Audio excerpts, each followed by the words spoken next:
الله الرحمن الرحيم الحمد لله وكفى والصلاة والسلام على عباده الذين اصطفى أما بعد فأعوذ بالله السميع العليم من الشيطان الرجيم بسم الله الرحمن الرحيم. رفتار قرآن پڑھنے کے حوالے سے ایک بنیادی مسئلہ تھا کہ قرآن سمجھنے کے تو بھی ایک طریقہ تو یہ ہے کہ جہاں قرآن سمجھنا درکار ہے وہاں ہر رسول کو قرآن کے اپنے محکم اصول کے تحت معلم کرائے گئے، ان کی تعلیم اور تبیین کی طرف رجوع کیا جائے. اور دوسرا یہ ہے کہ اس کی جگہ پر مرکز ملت جو ہے اس کو اصل اہمیت دی جائے. تو اس اصول پر ہم نے پہلے بحث کی مرکز ملت کا دین میں یا کتاب اللہ میں کیا مقام ہے اور اس سے کیا مسائل پیدا ہوتے ہیں، کیا حل ہوتے ہیں. تو 14 اگست کا ہمارا درس اس حوالے سے بنیادی تھا. آج ہم اسی تسلسل میں 3 اصولوں پہ گفتگو کریں گے اور پھر ان کی اپلیکیشن کرتے ہوئے کچھ مسائل کی نشاندہی کریں گے جو ہماری عملی زندگی سے متعلق ہے. ان اصولوں میں پہلا اصول جو ہے وہ سورۃ الاعراف 7ویں سورہ جو ہے اس کی آیت نمبر 3 سے سمجھ لیں. 2 اور 3 دونوں ہم پڑھ سکتے ہیں.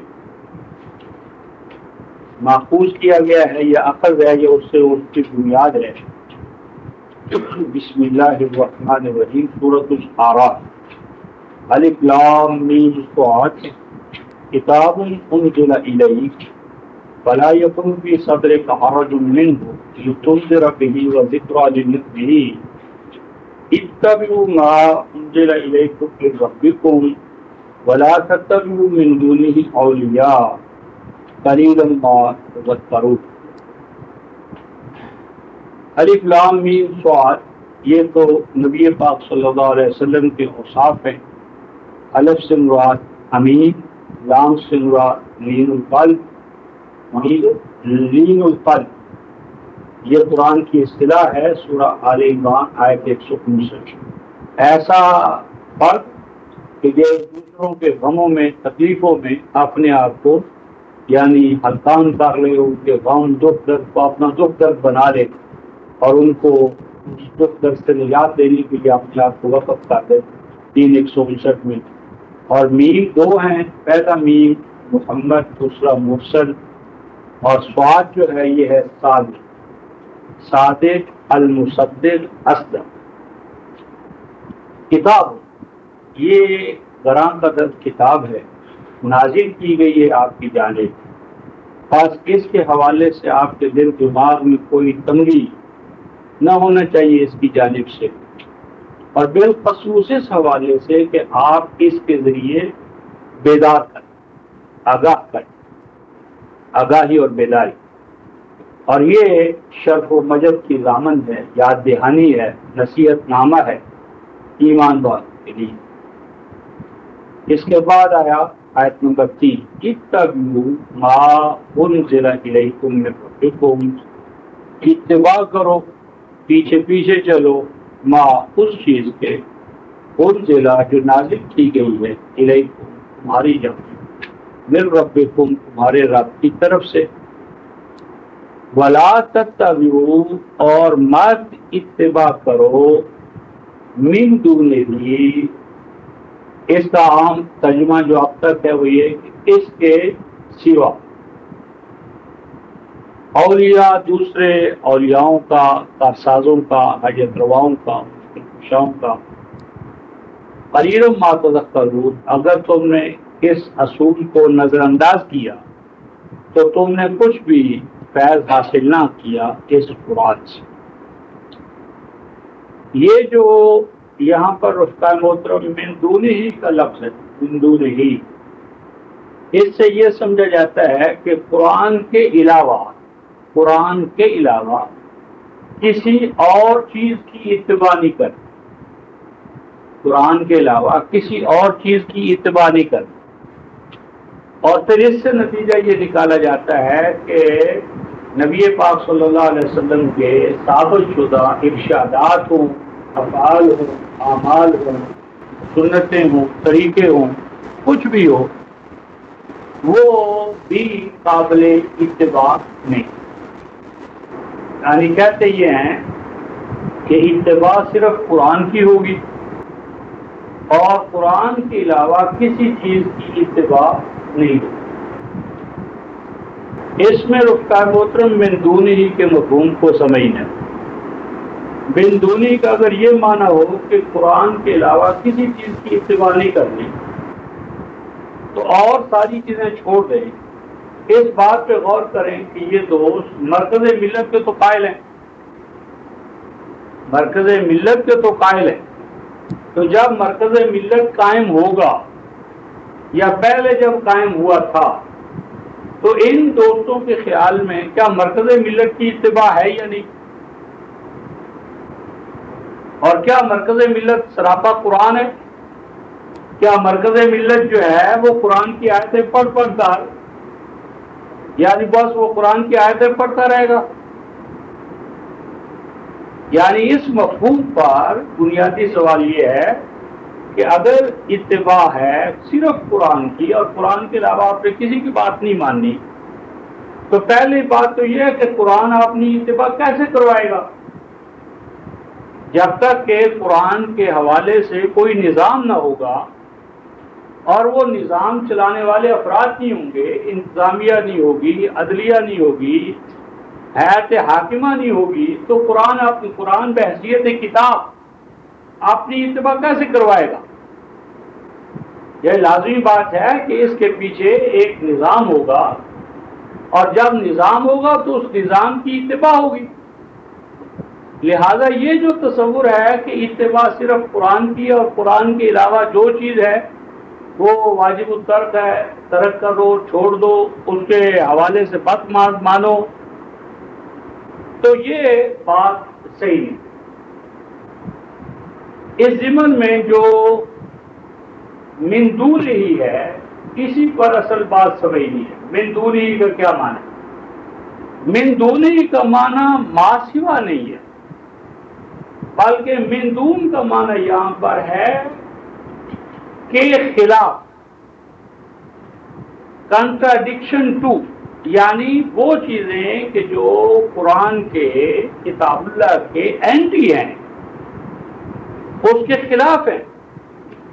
اب مثلا جب ہمیں قرآن رسول کی اتباع کا حکم دے گا تو جب ہم رسول کی اتباع کریں گے تو وہ قرآن سے باہر نہیں ہے، نہ وہ قرآن کے خلاف ہے.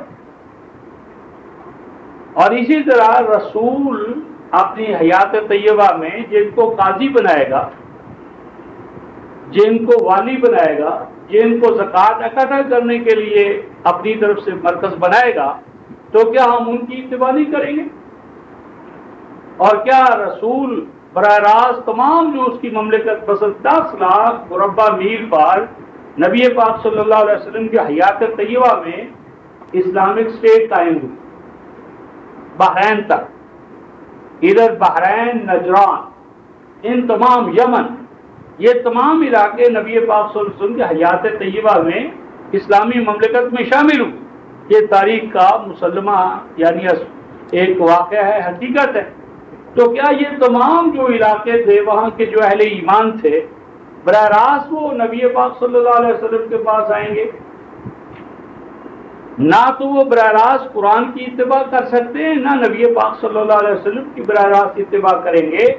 وہ اتباع کریں گے اس نظام کی، ان قاضیوں کی، ان والیوں کی، ان حاکموں کی، اس حیات مقتدرہ کی کہ جس کو نبی پاک صلی اللہ علیہ وسلم مقرر کریں گے، اور مقرر کیا تھا آپ نے. صرف شرط یہ دیکھی جائے گی کہ ان کی کوئی فیصلہ، کوئی بات کتاب اللہ کے ٹھہرائے ہوئے اصولوں کے خلاف نہ ہو. تو کہنا میں نے یہ تھا کہ قرآن کے اینٹی جو اتباع ہے من دون میں ان کی نفی ہے، نہ کہ ان اطاعتوں سے اور اتباعوں سے ہمیں روکا گیا ہے کہ جو کتاب اللہ کے منشا کو پورا کرنے والی ہو. اس ضمن میں ایک حوالہ آپ کے سامنے رکھتا ہوں کہ دون کا معنی ہے ہٹا ہوا، یعنی جسے ہم کہتے ہیں اس سے ورق، یعنی جو آئیڈیل ہے، آئیڈیل سے ہٹا ہوا، اس سے لگا نہ کھانے والا، اس کے ساتھ مماثلت اور مشابہت نہ رکھنے والا۔ اس طرح کے مثلا سورہ المومنون جو ہے 23ویں سورہ آیت نمبر 63، سورہ المومنون آیت نمبر 63،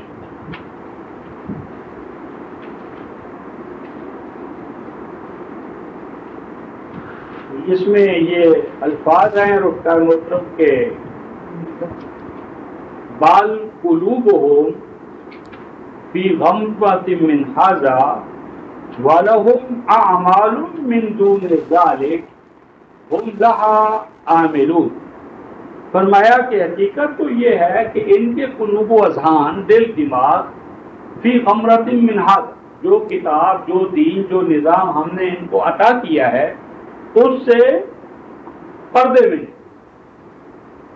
چھپے ہوئے، یعنی انہوں نے اپنے آپ کو اس نظام حق سے جو اللہ کا عطا کردہ ہے اس سے اپنے آپ کو غمرہ میں، غمرہ کا معنی رکاوٹ، پردہ، کرٹین، الگ تھلگ کیا ہوا ہے۔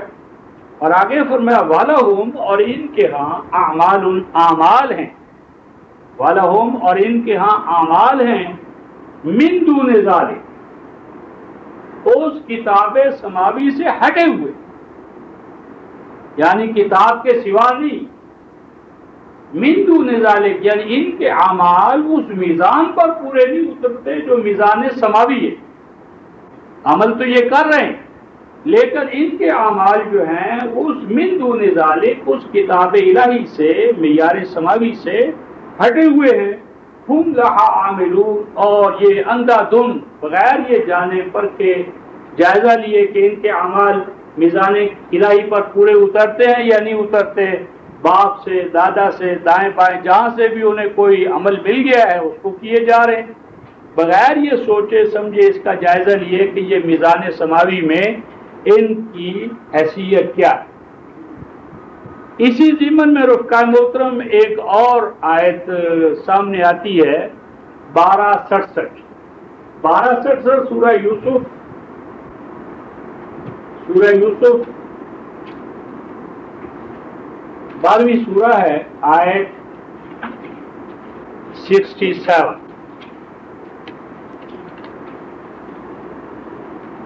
اس میں یہ الفاظ آئے ہیں، وہ بھی آیت کا ایک حصہ ہے، وَمَا أُغْنِي عَنْكُم مِّنَ اللَّهِ مِن شَيْءٍ، یہ سارے والا یا بنی لا تدخلوا من باب واحد، اے میرے بیٹو مت داخل ہونا تم ایک ہی دروازے سے، بلکہ داخل ہونا تم متفرق دروازوں سے، یعنی باہر سے جب کوئی آدمی آئے اور وہ فارنر جسے ہم کہتے ہیں، تو مطلوب یہ تھا کہ تم الگ الگ داخل ہونا، ایسا نہ ہو کہ تمہارے اوپر جاسوسی کا، یعنی 12 یا ایک قافلہ یا ایک تنومند صحت مند انسان، تو الگ الگ داخل ہونا، الگ الگ دروازوں سے داخل ہونا، یا تھوڑے تھوڑے فاصلے سے، تھوڑے تھوڑے وقفے سے تم داخل ہونا۔ اور فرمایا کہ یہ کہ انسانی تدبیر ہے جو تمہیں بتا رہا ہوں، وما اغنی عنکم من اللہ من شیء، میں تمہارا حاجت روا نہیں ہوں، مشکل کشا نہیں ہوں، یہ ایک انسانی تدبیر ہے جو تمہیں میں بتا رہا ہوں۔ اور اگر کوئی ایسی بات ہو جو اللہ تبارک و تعالیٰ کے قاعدے قانون یا مشیت میں ٹھہری ہوئی ہے اور وہ تمہارے ساتھ ہو جائے تو میں اسے تم سے روک نہیں سکتا۔ آگے فرمایا ان الحکم الا للہ، نہیں ہے حکمرانی، نہیں ہے حکم، نہیں ہے سپریمیسی اس کائنات میں مگر صرف اللہ کے لیے، اور اسی پر میں بھروسہ کرتا ہوں، اور اسی پر بھروسہ کرنے والوں کو بھروسہ کرنا چاہیے۔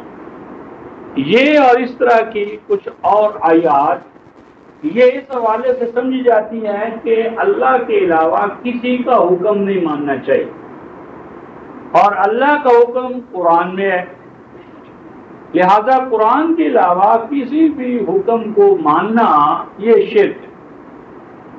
اور جو چیزیں کتاب اللہ میں حکم کے طور پر نہیں ہیں ان کو نبی پاک صلی اللہ علیہ وسلم کی سنت سے لینا، اجماع سے، تواتر سے، کسی بھی اور ذریعے سے لینا، اس کو شرک سمجھا جائے۔ یعنی یہ آیت اور اس جیسی اور آیات سے کہ ان الحکم الا للہ، کہ حکمرانی کا حق تو صرف اللہ کو ہے، اور اللہ کے علاوہ کسی انسان کو، حتیٰ کہ نبی کو بھی وہ کہتے ہیں کہ کوئی حق حاصل نہیں ہے کہ وہ حکمرانی کرے۔ حکمرانی کا حق صرف اللہ کو ہے، اور اللہ کے علاوہ کسی کو حکمرانی کا حق نہیں ہے، اور اللہ کا حق حکمرانی قرآن میں ہے۔ بس قرآن کے علاوہ کسی بھی اور چیز کو حکم ماننا یہ شرک۔ یہ بھی ایک بنیادی اصول ہے جو اس حوالے سے سمجھا گیا۔ اس ضمن میں رفقا محترم ہم قرآن ہی سے بعض باتیں دیکھتے ہیں اور دیکھتے ہیں کہ یہ بات کہاں تک صحیح ہے۔ اس ضمن میں رفقا محترم سورہ النساء، چوتھی سورہ 35 ارشاد ربانی ہے، وَإِنْ خِفْتُمْ شِقَاقَ بَيْنِهِمَا، اور اے ایمان والو اگر تمہیں ڈر ہو میاں بیوی کے مابین ناچاکی کا کہ وہ ایک دوسرے کے لیے کوآپریٹو نہیں ہوں گے، تو پھر کیا کرو؟ یہ کیس تمہارے پاس آ جائے، ایسا تمہارے علم میں آ جائے، نوٹس میں آ جائے، تو پھر تم کیا کرو؟ فَابْعَثُوا حَكَمًا مِّنْ أَهْلِهِ، تو ایسی صورت میں ایک حکم ہو خاوند کی طرف سے، ایک حکم ہو خاوند کی طرف سے، اور دوسرا حکم ہو بیوی کی طرف سے۔ اب یہ جو حکم ہے رفتہ محترم، حکم بیوی کی طرف سے بھی اور خاوند کی طرف سے، یعنی یہ گویا کہ کونسل بن گئی، پنچایتی کونسل۔ اب وہ پنچایتی کونسل جو ہے، یا جسے آج ہم ایڈوائزری کونسل کہتے ہیں، وہ کونسل کیا فیصلہ نہیں دے گی؟ اور کیا وہ فیصلہ انسانی فیصلہ نہیں ہوگا؟ کیا وہ وہی ہوگی؟ یعنی کیا وہ فیصلہ جو آئلی زندگی کے حوالے سے، یہ ایک مثال ہے، تو آئلی زندگی کے ان مسائل کو حل کرنے کے لیے جو ایک قرآن کونسل بناتا ہے اور اس کونسل کے جو اراکین ہیں ان کو حکم قرار دیتا ہے، اور وہ حکم جو آئیں گے ذکر کی طرف سے، انثی کی طرف سے، بیوی کی طرف سے، خاوند کی طرف سے، تو ان کے بارے میں قرآن کہتا ہے ان یریدا اصلاحا یوفق اللہ بینہما ان اللہ کان علیما خبیرا۔ تو اگر تو ان دونوں کی نیتوں میں یا اس کونسل کی نیتوں میں فتور نہ ہو تو وہ کوشش کریں گے کہ یہ جوڑا جڑا رہے اور ان کے مابین جدائی تک نوبت نہ پہنچے اور غلط فہمیاں دور کر دی جائیں، لیکن انڈرسٹوڈ ہے کہ اگر دوسری کیفیت ہو جائے تو لازم بات ہے وہ فیصلہ کریں گے جدائی کا۔ یعنی میری مراد ہے کہ وہ جو حکم ہوں گے وہ فیصلہ دیں گے اور اس فیصلے کی بنیاد پر ان کے مابین جدائی ہو جائے گی۔ اب یہ بھی اللہ تبارک و تعالیٰ کے ٹھہرائے ہوئے حکم ہے، تو اگر ہم یہ کہیں کہ نہیں حق حکمرانی تو صرف اللہ کو ہے، اصولی طور پر تو یہی بات ہے، لیکن جب اس اللہ تعالیٰ نے نبی کو بھی حکم بنایا ہے، ایمان والوں کو بھی حکم بنایا ہے، اور آئلی زندگی میں یہ پنچایتی کونسل بھی حکم ہے، تو ان کے حکمرانی کے جو فیصلے ہوں گے ان کو یہ سمجھنا کہ یہ قرآن کی خلاف ورزی ہے، یہ صحیح نہیں۔ یعنی ہر وہ فیصلہ جو کتاب اللہ کی ٹھہرائی ہوئی حدود کے اندر ہوگا، وہ اللہ تبارک و تعالیٰ کی ٹھہرائی حدود میں جو بھی فیصلہ ہوگا اس کا ماننا ہمارے لیے لازم ہو۔ حالانکہ حق حکمرانی یقیناً خالق و مالک ہونے کے ناطے صرف اللہ ہی کے لیے ہے، لیکن اسی نے جب ایک نظام دیا، اس نظام کے اندر آئلی زندگی میں یہ حکم ہے، رسول بھی حکم ہے، اور رسول جن کو اپوائنٹ کریں گے اس کام کے لیے وہ بھی حکم ہے، اور ان کے فیصلے بھی ہمارے لیے لازم ہے۔ اسی طرح سورہ المائدہ کی آیت 95 دیکھیں، سورۃ المائدہ 5ویں سورہ آیت نمبر 95، یہاں قرآن ایک کیس ہمارے سامنے رکھتا ہے آیت نمبر 95 سورہ المائدہ۔ اصول یہ ہے یا ایھا الذین آمنوا، اے ایمان والو، لا تقتلوا الصید، کہ تم صید جو ہے، شکار جو ہے، حدود حرم میں جو شکار ہے اس کو نہ کرو، حدود حرم میں شکار نہ کرو، شکاری جانوروں کو حدود حرم کے اندر یا حالت احرام میں ان کو قتل نہ کرو، شکار نہ کرو، جبکہ تم احرام کی حالت میں ہو یا حدود حرم میں ہو۔ اور جو کوئی جان بوجھ کر قتل کرے کسی بھی جانور کو، فَجَزَاءٌ مِثْلُ مَا قَتَلَ مِنَ النَّعَامِ، تو پس اس کو جرمانہ کیا جائے، جزاء، پس اس پر جرمانہ ہوگا، پینلٹی ہوگی، فائن ہوگا، اور وہ ہوگا مثل ما قتل من النعام، یعنی جس نوعیت کا جانور، مثلا ہرن ہے، بکرا ہے، جو جس نوعیت کا نام، جس نوعیت کا چھپایا جانور اس کو اس نے قتل کیا ہے، اس نوعیت کی اس پر کیا ہوگا؟ فائن ہوگا۔ اور اس فائن کا فیصلہ کون کرے گا؟ اللہ اگر فیصلہ کرے گا۔ قرآن کہتا ہے یحکم بہ ذوی عدل منکم، اب یہاں قرآن کہتا ہے یحکم بہ، اس امر کا فیصلہ کہ یہ جانور جو مارا گیا ہے اس کی نوعیت کیا تھی، قدر و قیمت کیا تھی، اور اس کا قدر و قیمت کا تعین کرنا یہ اللہ نہیں کرے گا، نہ وہاں قرآن کی آیتیں پڑھی جائیں گی۔ اس کا فیصلہ کون کریں گے؟ یحکم بہ، یعنی وہاں قرآن نے کہا تھا کہ حاکم من اہلہ و حاکم من اہلہا، اور یہاں فرمایا کہ یحکم بہ، کہ اس کا فیصلہ، حکم فیصلہ کرے، اس قضیے کا فیصلہ کرے، کون کرے؟ ذوی عدل، تم میں سے وہ افراد جو عدل والے ہیں، یعنی عدلیہ کے افراد، یا ایسے افراد کہ جو عدالت کو قائم کرنے والے ہوں۔ اب یہاں قرآن حکیم میں ایک اصول بھی ہے، ایک تو یہ کہ انسان بھی حکم ہے، فیصلہ کریں گے، دوسری چیز یہ ہے کہ یہ کام عدالت ہے، یعنی ایسی عدالتیں قائم کر دی جائیں کہ جو عدالتی پورا نظام اور اس نظام میں یہ کیسز آئیں اور وہاں ججز اور وہ فیصلہ کر دیں۔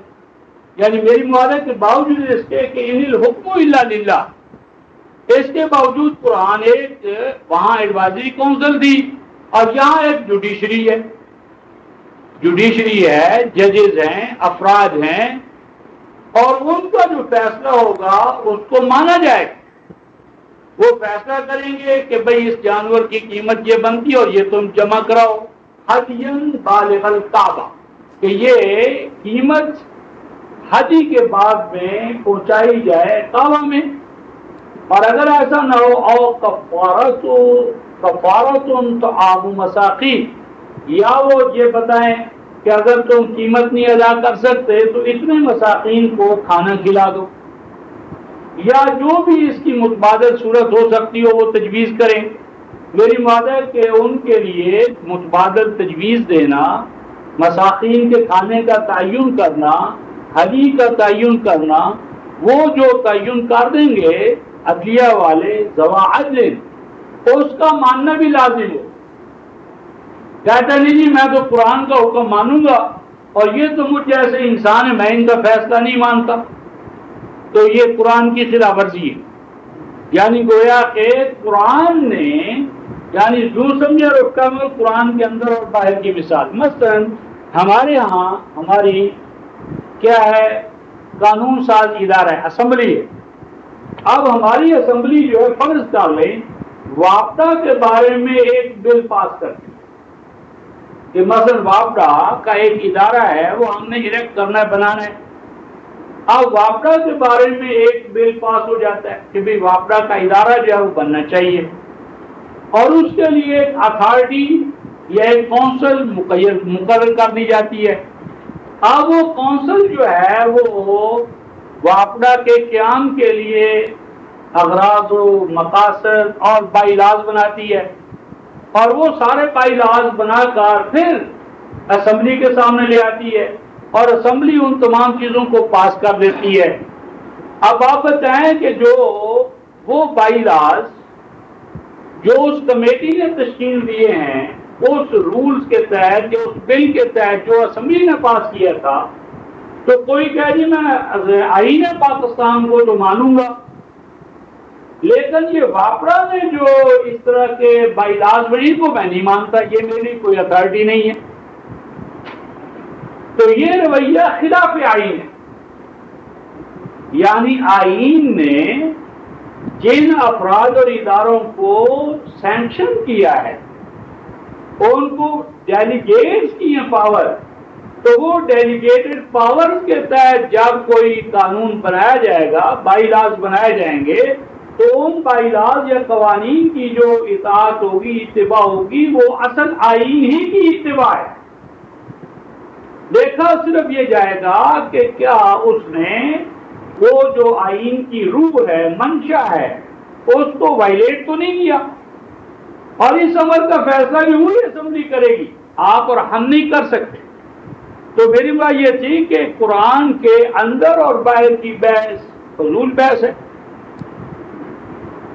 جس چیز کی اطاعت کا، اتباع کا اللہ حکم دیں گے، اس کی اطاعت و اتباع واجب ہوگی، ان حدود کے اندر رہتے ہوئے جو دل کا حدود اللہ فلا تعتدوها۔ تو اب یہ جو تھا کہ ان الحکم الا للہ، اللہ کے سوا کسی کا حق حکمرانی ہم تو مانتے ہی نہیں، تو اس زمن میں بھی پریکٹیکلی کیا ہوگا کہ جو رفتار محترم مرکز ملت قائم ہوگا، اور ہمارے ان دوستوں نے اپنے امیر کو مرکز ملت کے حقوق دے دیے، ان کے آپ بنائے ہوئے بائی لاز پڑھیں، مثلا حزب المسلمین، تو انہوں نے جو اپنے منشور کو چھاپا ہے، تو اس میں یہ لکھا ہوا ہے کہ فلاں آدمی ہمارے نزدیک مرکز ملت ہے یا ہمارا امیر ہے، اور اس کے ہر حکم کی بلا چونو چرا ہم اطاعت کریں گے، اور کوئی بھی جو اس سے انحراف کرے گا اس کو اس ادارے یا نظام سے نکلنا پڑے گا۔ تو آپ جب آپ بھی حزب المسلمین کو ایک مرکز ملت کا مقام دے کر اس کے امیر کو وہ تمام اختیارات دے رہے ہیں، تو سوال یہ ہے کہ کیا حزب المسلمین کے امیر کی جو اطاعت ہے، اتباع ہے، اس کے احکام کا جو ماننا ہے، کیا وہ منون قرآن ہے؟ تو پریکٹیکل لائف میں آپ خود اسی مقام پر پہنچ رہے ہیں۔ تو اگر رفقا محترم آپ کو یہ مقام، آپ کے یعنی وہ دوست حواری کہ جنہوں نے آپ کو منتخب کیا یہ مقام دیتے ہیں، تو کیا محمد رسول اللہ والذین معہ، محمد رسول اللہ تو باقاعدہ مامور من اللہ ہے، تو کیا اس کا حق جو ہے یہ آپ انکار کریں گے اس کا؟ یعنی ہمارا منتخب کردہ جو امیر ہے اسے تو یہ حق حاصل ہو کہ وہ قرآن کے علاوہ جو حکم چاہے ہم سے منوا لے اس فریم ورک کے اندر رہتے ہوئے، تو کیا یہی حق جو ہے یہ محمد رسول اللہ کو حاصل نہیں ہو، اور ان کے مقرر کردہ افراد کو نہیں ہوگا، ان کے قاضیوں کو نہیں ہوگا، ان کی عدلیہ جو انتظامیہ ہے ان کو نہیں ہوگا؟ اور پھر اسی طرح قرآن حکیم نے رکھتا ہوں سورہ النساء جو ہے اس میں تمام امت مسلمہ کو حکمرانی کا پابند ٹھہرایا ہے، اور اس کے لیے کچھ اصول اور ضابطے دیے، مثلا سورہ النساء آیت نمبر 58 ارشاد ربانی ہے، اے ایمان والو ان اللہ یامرکم ان تؤدوا الامانات الی اہلہا، اے ایمان والو اللہ تبارک و تعالیٰ تمہیں حکم دیتے ہیں کہ تم امانتیں لوٹا دیا کرو ان کی جانب جو اس کے اہل ہو۔ مراد یہ ہے کہ جب تم انتخاب کرو ووٹ دو تو اہل کو دیکھا کرو، خاندان قبیلہ نہیں، اور اے لوگو جب تم حکمران بن جاؤ، آگے دیکھیں وَإِذَا حَكَمْتُمْ بَيْنَ النَّاسِ، اور یہ کہ جب تم حکمرانی کرو، اِذَا حَكَمْتُمْ، اور جب تم حکومت کرو حکمرانی کو کام میں لاؤ. اب یہ حکم تم جو ہے اس کا جو مرجع ہے خطاب ہے وہ کن کو ہے؟ مومنوں کو ہے. تو اگر ان الحکم الا للہ حکمرانی کرنا صرف اللہ کا حق ہے تو ایمان والوں کو کیوں کہا اذا حکم تو؟ یا تم حکمران بنو، یا تم حکمرانی کے فرائض و واجبات انجام دو. یعنی یا حکم تم حکمرانی کرنا، حکمرانی کے فرائض و واجبات کو انجام دینا، یہ ایمان والوں کی طرف منسوب ہے کہ جب تم حکمرانی کے فرائض انجام دو لوگوں کے مابین ان تحکموا بالعدل، تو حکمرانی کے دوران عدالت کے تقاضے، عدل کے تقاضے ان کو ہمیشہ پیش نظر رکھو. ان اللہ نعم یعظکم بہ، یہ بہت اعلیٰ اور عظیم الشان حکم ہے جو تمہیں دیا جا رہا ہے. اور دیکھو اللہ سننے والا اور دیکھنے والا، کہیں بھی اگر ڈنڈی مارو گے تو پکڑے جاؤ. اب میری بات یہ تھی کہ وہ جو ان الحکم الا للہ تعالیٰ کا حکمرانی بالاصل ہے اور انسانوں کا حق حکمرانی نبی پاک صلی اللہ علیہ وسلم سے لے کر اہل ایمان اور درمیان میں اصحاب، یہ حق حکمرانی مشروط ہے. یہ حق حکمرانی ہے اللہ تعالیٰ کی ٹھہرائی حدود کے اندر. لہذا یہ کہنا جی کہ اللہ کے علاوہ کوئی چونکہ حکمران نہیں، لہذا قرآن کے علاوہ جو چیز ہے وہ پورا کرنے کے مقام پر گرانے کے قابل ہے، یہ صحیح نہیں.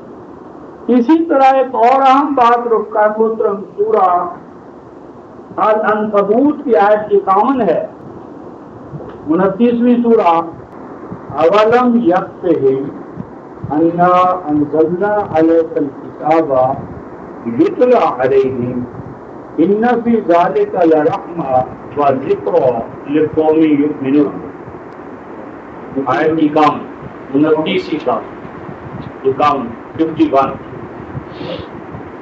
اولم یکفہم، کیا یہ ان کے لیے کافی نہیں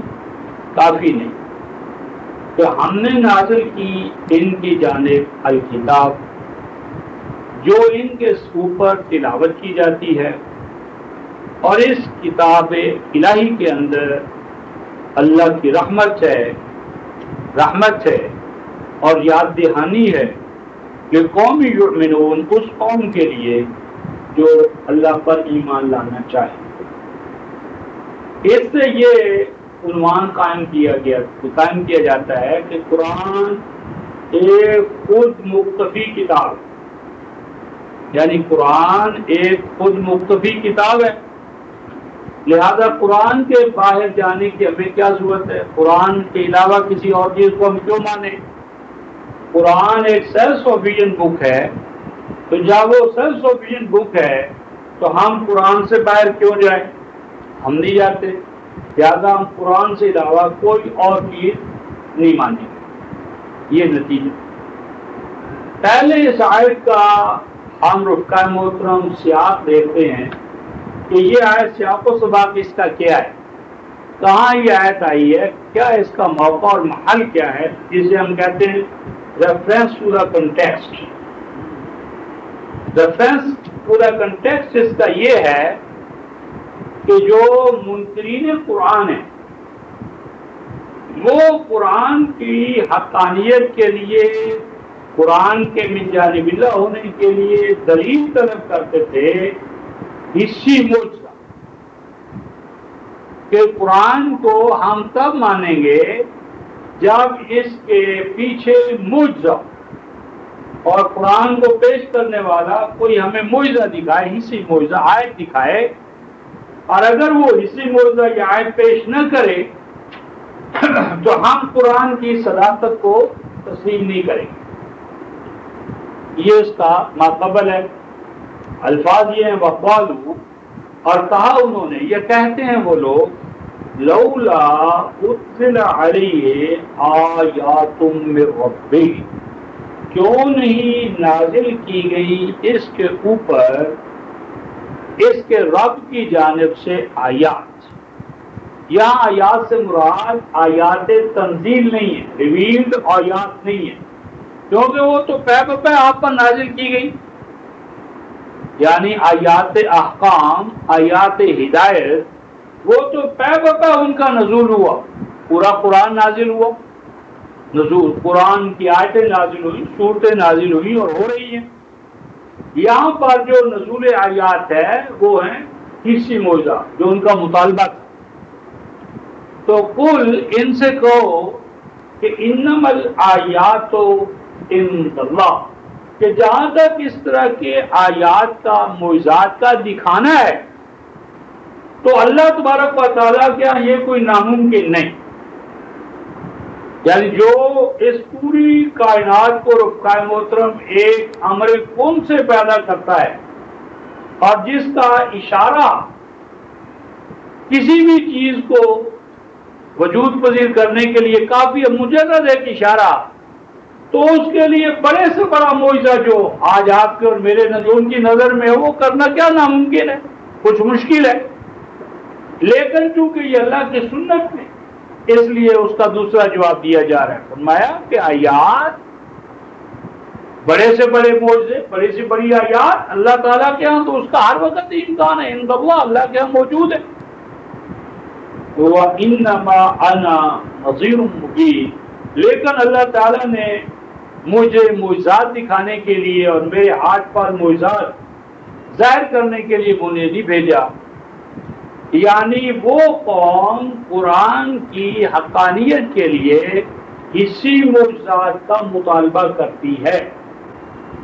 اب ان کے جواب میں یہ کہا جا رہا ہے کہ قرآن من جانب اللہ ہونے کے لیے کسی بیرونی معجزے کا محتاج نہیں۔ قرآن اپنے کتاب الہی کو منوانے کے لیے اپنی ذات میں خود مکتفی کتاب ہے۔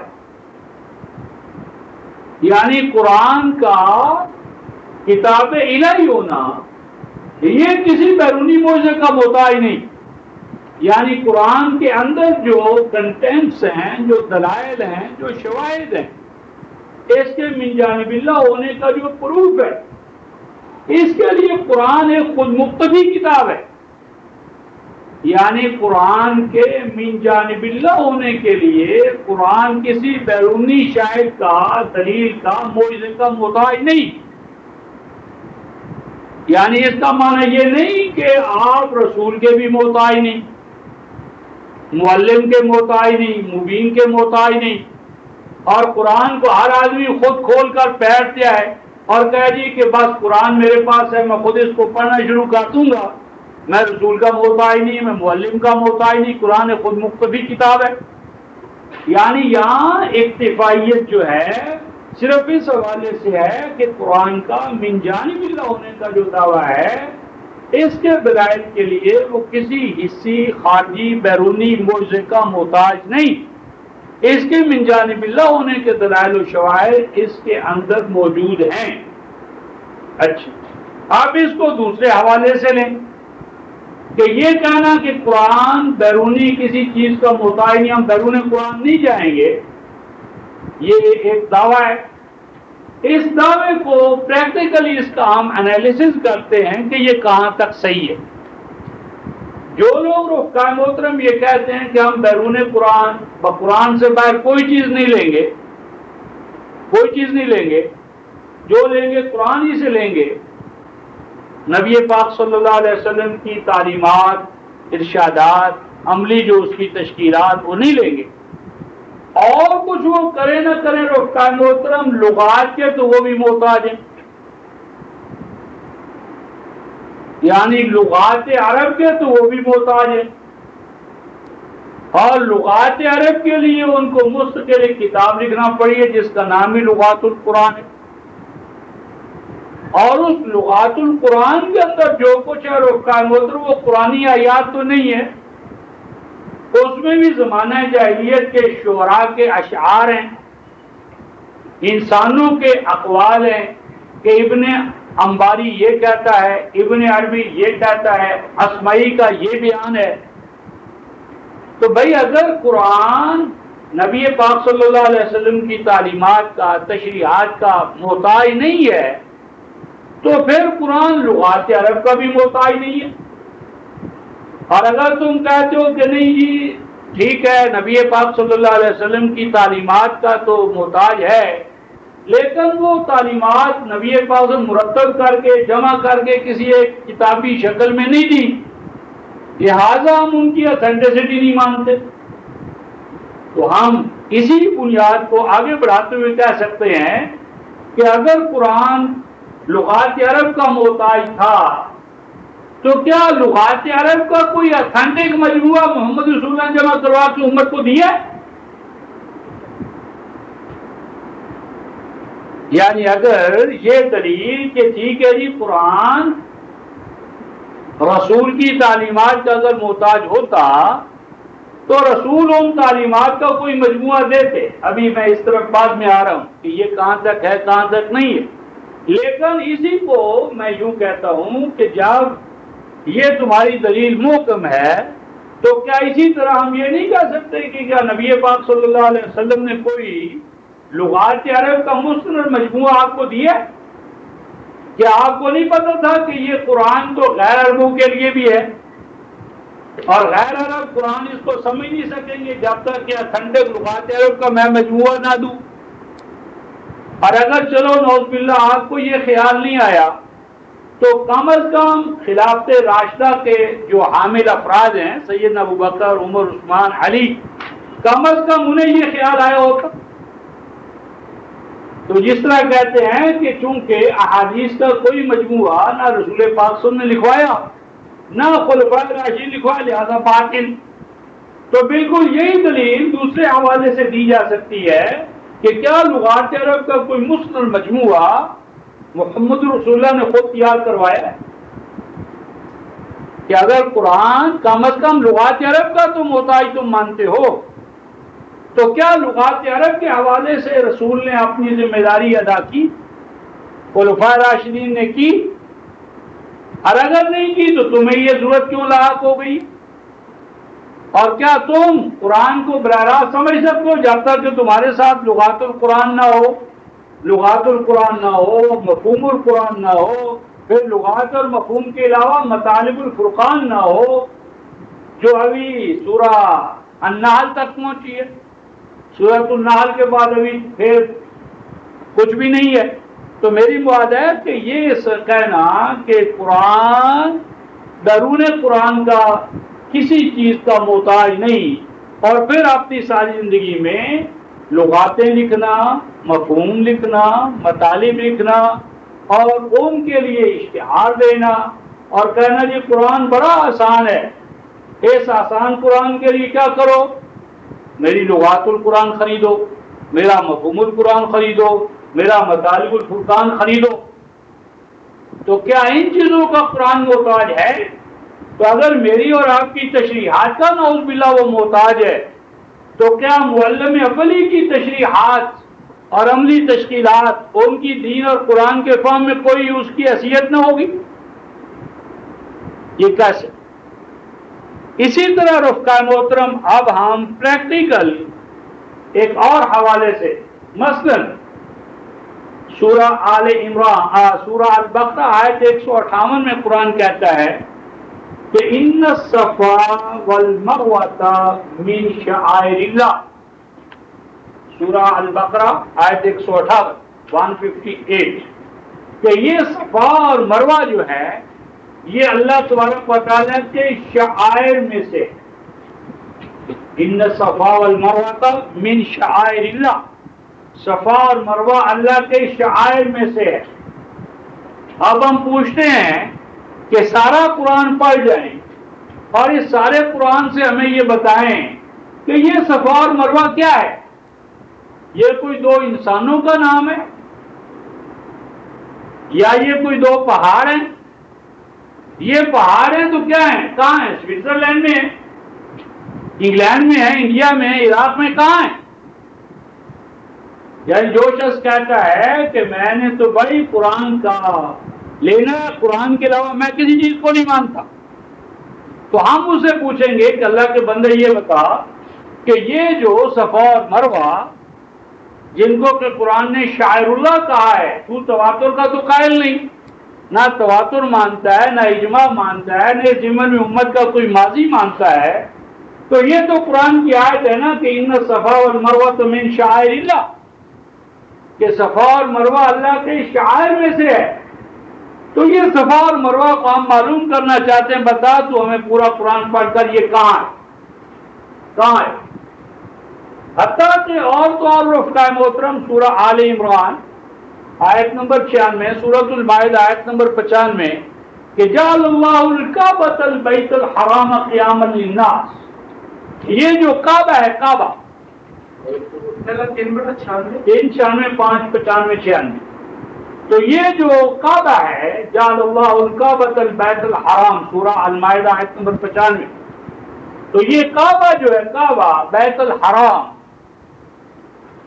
یہ کون سا کعبہ ہے؟ یہ سعودی عرب والا. یعنی اس کعبہ کا جو محل وقوع ہے، سچویشن ہے، کیا قرآن اس کے بارے میں کچھ ہماری رہنمائی کرتا ہے کہ یہ کون سا کعبہ ہے، کہاں ہے یہ کعبہ واقع؟ اس کی جو محلہ یعنی جغرافیہ ہے، محل وقوع ہے، قرآن اس کے بارے میں ہماری کیا رہنمائی کرتا ہے؟ اسی طرح سورۃ البقرہ آیت 183 کہ اے ایمان والو تمہارے لیے رمضان کے روزے، یعنی 185 شہر رمضان الذی انزل فیہ القرآن ھدی للناس وبینات من الہدی والفرقان. اب یہ جو قرآن نے سورۃ البقرہ کی آیت 185 میں رمضان کے روزوں کا حکم دیا ہے. اب سوال یہ پیدا ہوتا ہے کہ قرآن کی کس آیت سے آپ کو پتہ چلتا ہے رفقائے محترم کہ یہ جو رمضان ہے یہ کون سا مہینہ ہے؟ یہ تقویم شمسی ہے، قمری ہے، اور یہ رمضان کون سا مہینہ ہے؟ وہی رمضان ہے. یعنی رمضان کا مہینہ کون سا ہے؟ عذر قرآن. یوم الجمعہ کون سا ہے؟ یوم الجمعہ.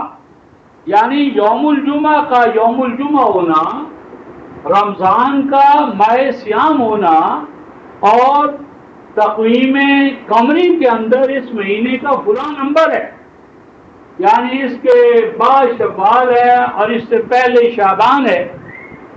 یہ چیز کہاں سے ہمیں معلوم ہوئی؟ کیا قرآن کی کوئی آیت ہے؟ ہو سکتا ہے اس امت نے یعنی کوئی تعریف کر دی ہو، گڑبڑ کر دی، کہاں سے ہمیں پتہ چلے گا؟ اسی طرح سورۃ البقرہ کی آیت 196 میں اللہ تعالیٰ ارشاد فرماتے ہیں کہ اے ایمان والو اتموا الحج والعمرۃ للہ. اتموا الحج والعمرۃ للہ، کہ اے ایمان والو حج اور عمرہ کو پایہ تکمیل تک پہنچاؤ. اب اگر کوئی شخص ہم سے پوچھے کہ حج اور عمرہ کے جو اعمال ہیں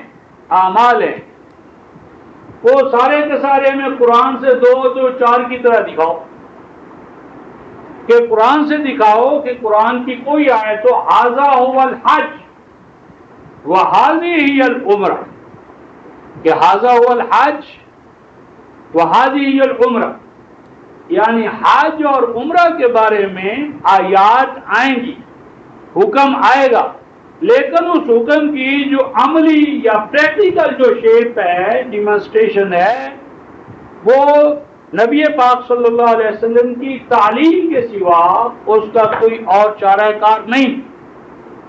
اسی طرح قرآن حکیم نے مثلا سورۃ المائدہ کی آیت نمبر 38 میں السارقۃ والسارق، کہ چور مرد اور عورت اگر ان سے چوری سرزد ہو تو ان کا فَاقْطَعُوا أَيْدِيَهُمَا، ان کا ید جو ہے وہ کاٹا جائے.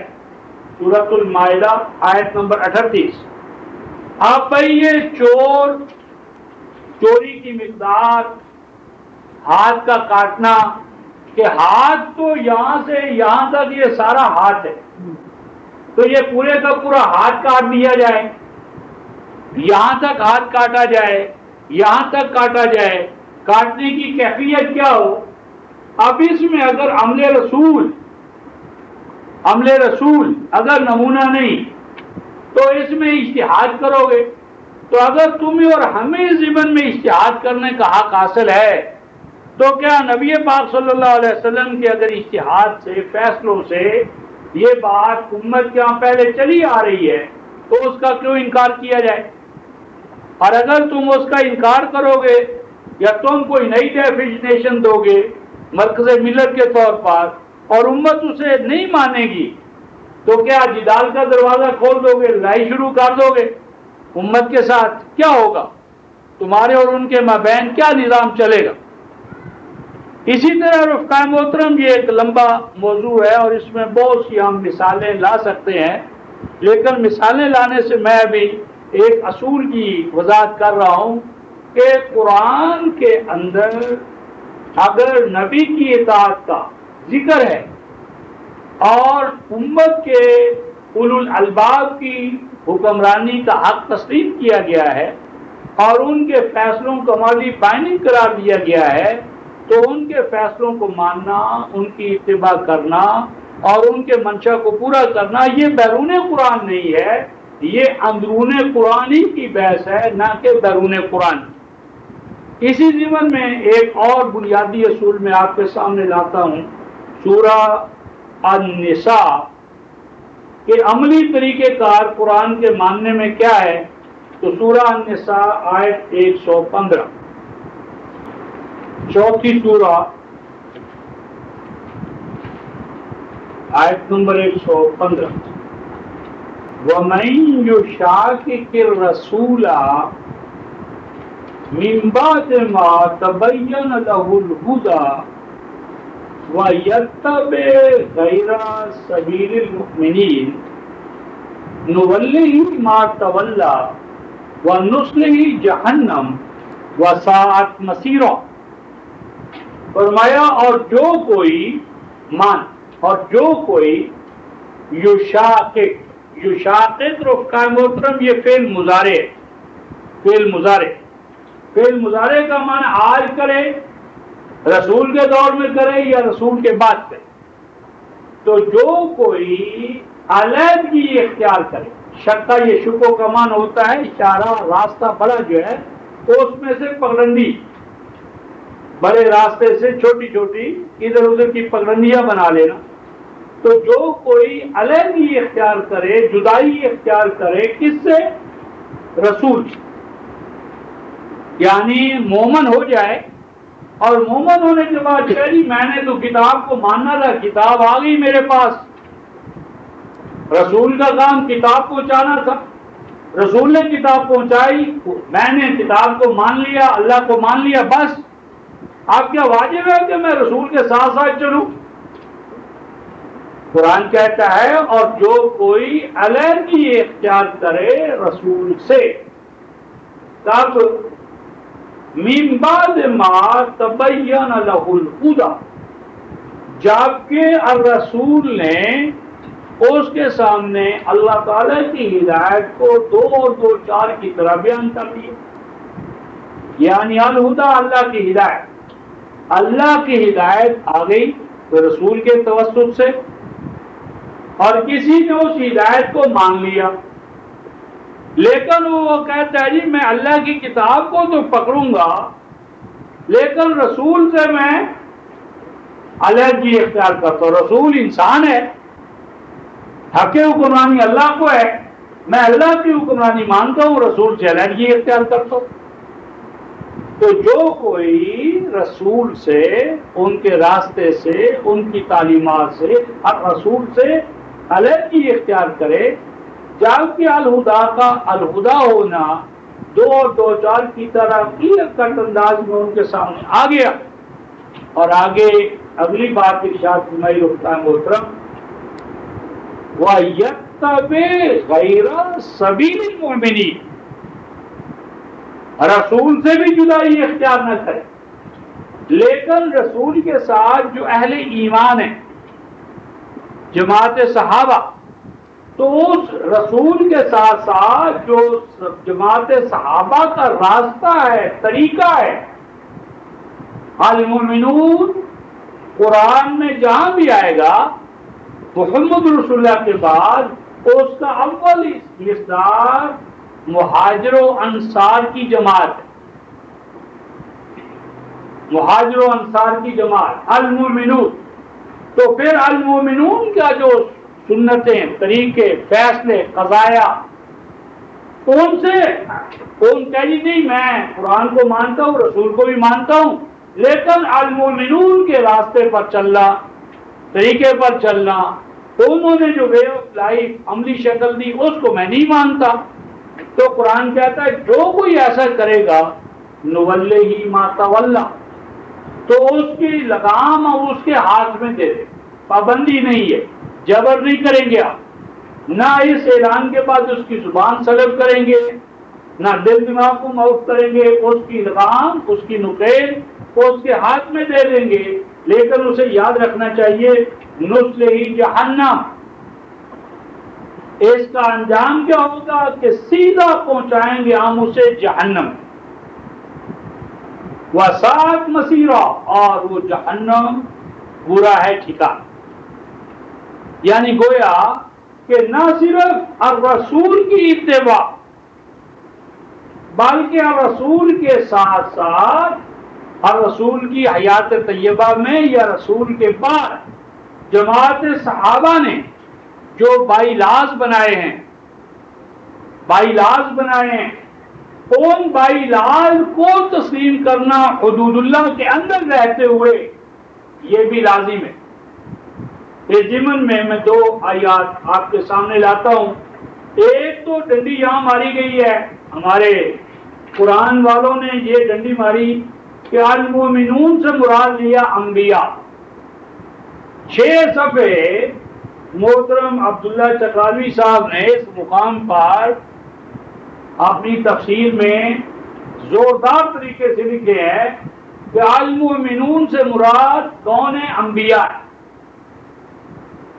کیونکہ اگر انبیاء نہ مانیں تو پھر تو انسانوں کی اتباع اور ان کے راستے کی اتباع لازم آتی ہے۔ یہ وہ چیز ہے رفقائے محترم جن سے میں کہتا ہوں پری کنسیوڈ آئیڈیاز، کہ بھئی اگر اللہ تعالیٰ نے یہاں المرسلین کہنا تھا، انبیاء کا نبیین کہنا تھا، تو اللہ کے لیے کیا مشکل تھا کہ وہ کہہ دیتا ہے کہ یتبع غیر سبیل النبیین، غیر سبیل المرسلین، غیر سبیل الرسل، کہ اللہ تعالیٰ کے لیے کوئی مشکل تھا یا قرآن کی ضخامت بچانے کا کوئی مسئلہ تھا؟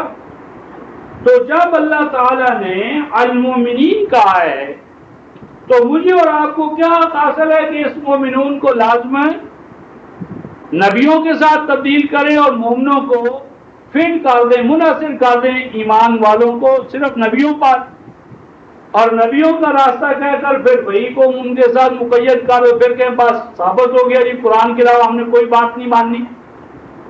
تو اس میں ہم قرآن سے کیوں نہ پوچھ لیں کہ قرآن کن کو مومنون حقا کہتے ہیں۔ یہ ضمن میں 2 حوالے رکھتا محترم، سورہ الانفال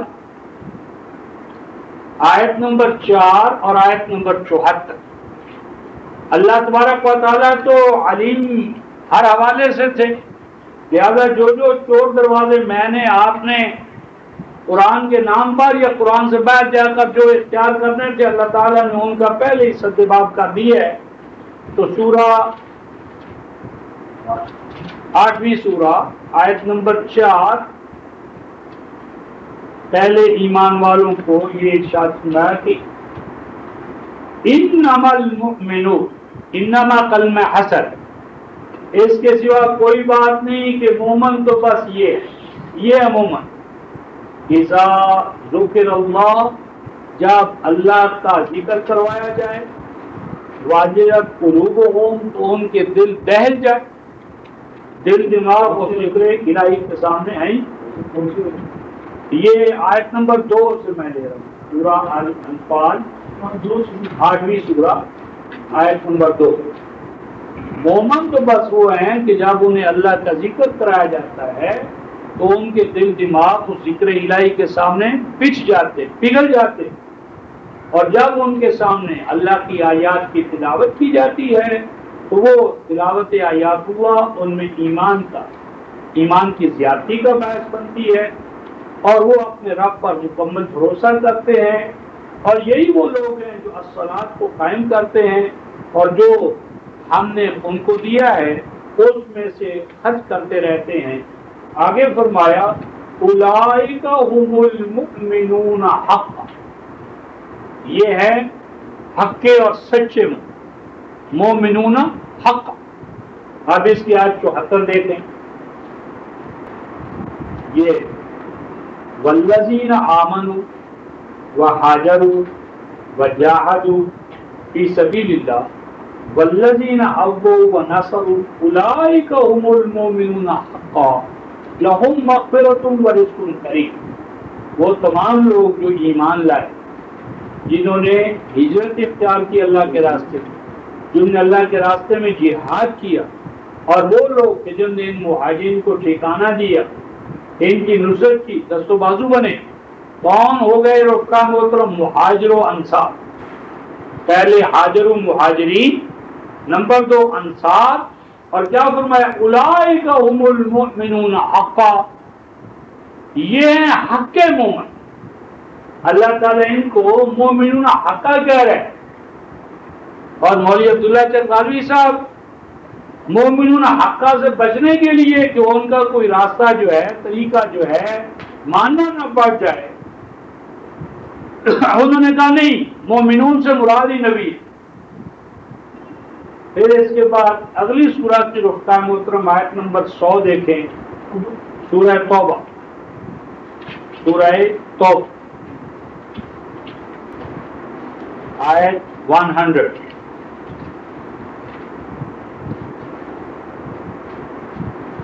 السابقون الاولون، سبقت لے جانے والے ایمان میں، سبقت لے جانے والے پہلے مہاجروں میں سے اور انصار، مہاجر و انصار